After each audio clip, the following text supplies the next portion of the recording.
foot, that's where the kinetic chain is starting.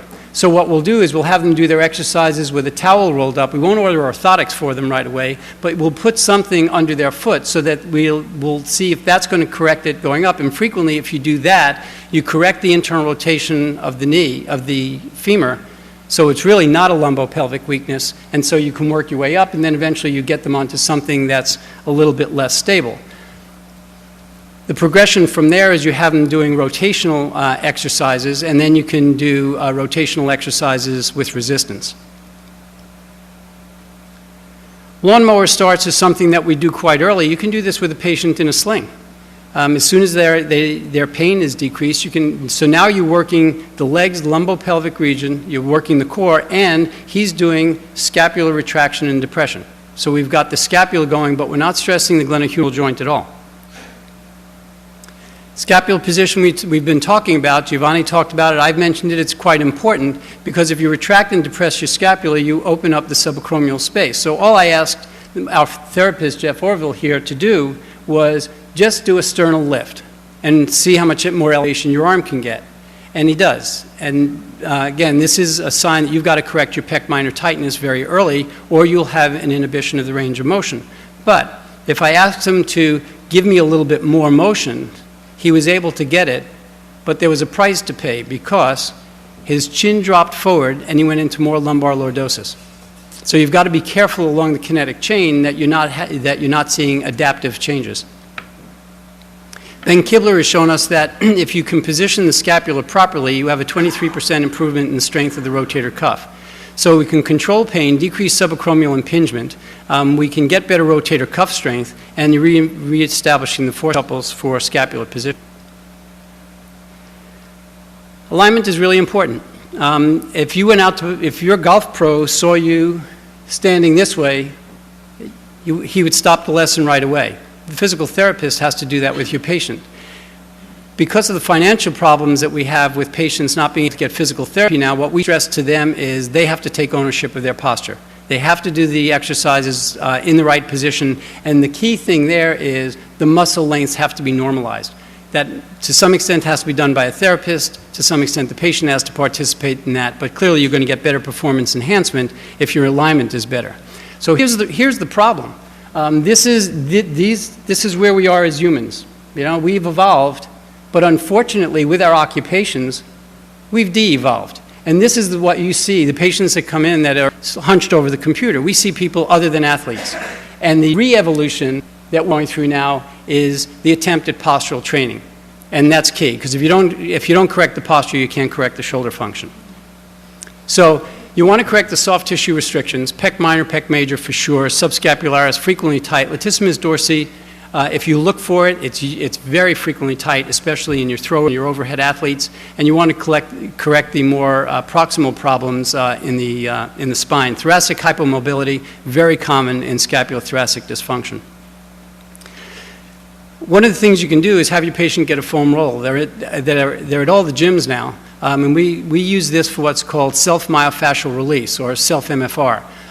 You can have the patient improve their thoracic mobility. You can have them use it for their lats, as you see here, and then you can have them roll over and they can use it to mobilize their pecs.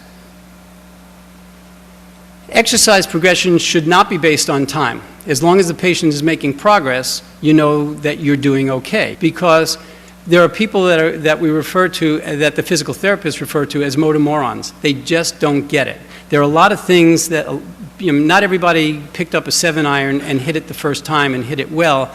Everybody takes a little bit longer to turn things. And part of that has to do with patients' age, intelligence, comorbidities like diabetes, ability to focus like teenagers. My friend Emil Dionysian refers to this as adaptive therapy. You've got to modify the therapy for the patient. And my partner talks to his patients, and at times we talk to them about that patients that are not progressing well, tells them God made rocks and God made flowers. You're a flower. We have to treat you a little differently. There are patients that just aren't going to move along quickly enough for us, and you tend to think everybody is that 20-year-old athlete. You can't think that way because your 80-year-old rotator cuff patient is clearly a different entity. You want to think in terms of quality, not the number of reps. You want to make sure that things are done with good postural control, with proper movement patterns. You want to avoid fatigue and compensations, which I mentioned. And you want to have them do a little bit frequently rather than overloading the muscles. You want to begin with submaximal and progress to maximal effort. We tend to go from isometric to eccentric to concentric function and progress from closed to open chain activities. Eccentric contractions are more facilitatory than concentric. The extensors usually act against gravity. Those are the phasic muscles, which are usually in the back of the body, serratus anterior and lower traps being the major ones there. Eccentric contractions require less metabolic output, but you gain strength quicker. Weightlifters talk about this as the negative rather than the positive. And it's safe as long as you don't overload the muscle. Sensory motor training we've been referring to. You want to progress to increase proprioceptive input to facilitate reflexive stabilization of the joints, posture, balance, and gait. Teach control of the center of gravity to the patient. Progressively, the quality of movement and stabilization improves. That's sensory motor training. Incorporate cardiovascular training as soon as it can. It increases blood flow to the affected region, and it improves the outlook of the patient. The principles in setting up a protocol are to correct the restrictions early, restore muscle balance and length. Proximal stability before distal mobility, think about the core and alignment, quality more important than quantity, and teach the patient to isolate muscles and then integrate them in a coordinated synchronous pattern using each of the kinetic chains possible. Remember sensory motor training, exercises. You want to focus on a home program. Make it the patient's responsibility. They do the home program frequently, they do it daily, but in the clinic, your therapist focuses on proper technique and progression. That's where you get the biggest bang for your buck. And this is my little boy Cameron again, and I'd be remiss if I didn't show his scapula, and for those of you who know me, you're probably going to be seeing it year after year. Poor little boy grows up, and I expose his body to all of you. Thank you.